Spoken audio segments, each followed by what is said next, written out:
كان الله غفورا رحيما. ومن تاب وعمل صالحا فإنه يتوب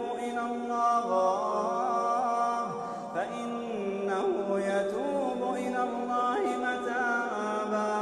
والذين لا يشهدون الزور وإذا مروا باللغو مروا كراما.